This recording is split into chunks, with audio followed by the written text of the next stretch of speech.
Bonjour à tous, Face à Face. Et cette semaine à Croissy-sur-Seine, aujourd'hui, il est question de la sécurité dans la ville. On écoute tout de suite vos questions, suivies de la réponse du maire, Jean-Roger Davin. Je voudrais savoir où seront les caméras, car en été, étant donné le feuillage, notamment du boulevard Eustachy, on se demande où seront les caméras en été. Quand on met en place un réseau de vidéoprotection, on doit avoir l'autorisation d'une commission préfectorale et une fois qu'on a cette autorisation, on ne peut plus bouger l'implantation des caméras. Toutefois, dans le cadre de ces caméras, il existe deux types de caméras, des caméras fixes et des caméras dites dômes. Les caméras dites dômes permettent de voir à 360 degrés. Donc pour répondre à la question de monsieur, il n'y aura aucun problème. Les feuilles ne seront pas vues dans le cadre des caméras et donc on pourra voir la totalité de l'activité de la rue.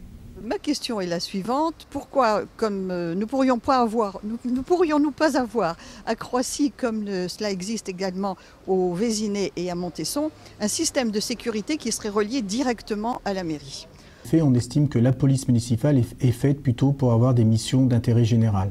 Donc surveillance des parcs et jardins, surveillance du centre-ville, surveillance des écoles, développement de la sécurité routière, contrôle de vitesse, mais aussi tout ce qui va être opération tranquillité vacances. Si nous faisions cette opération-là, nous serions obligés de tripler la police municipale. Je voulais simplement demander au maire de cette ville s'il avait des projets nouveaux pour la circulation dans la ville et dans le centre-ville, car la circulation est de plus en plus dense et donc dangereuse.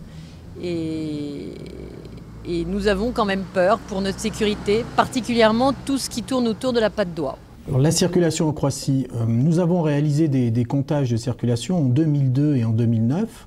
On s'aperçoit qu'entre 2002 et 2009, nous avons une hausse de la circulation d'à peu près 3,5% sur la partie ouest de la ville. Et nous avons par contre une baisse de la circulation de 1 à 2% sur la partie est de la ville. Concernant la rue des Ponts et le carrefour de la Patte d'Oie, bien entendu c'est le point central et c'est là où passent tous les gens. Donc nous avons décidé de mettre en place des circulations douces, plus particulièrement des pistes cyclables et des bandes cyclables, de façon à ce qu'on puisse partager la voirie, faire passer et les piétons, et les voitures, et les vélos.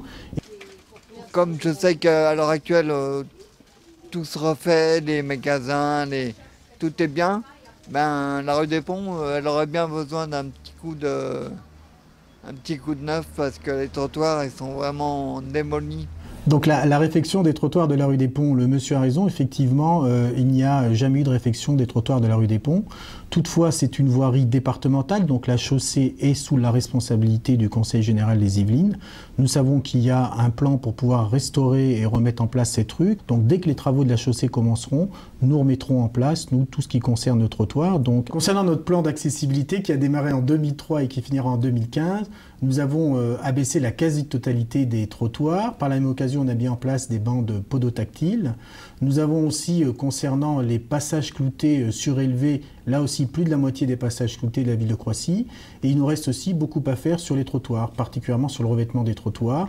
Et donc on le fait au rythme des rues que nous changeons dans Croissy. Et ça avance lentement mais sûrement. Pour ce qui concerne le centre-ville, la totalité du centre-ville est faite en accessibilité PMR et la quasi-totalité des commerces sont aussi accessibles aux personnes à mobilité réduite.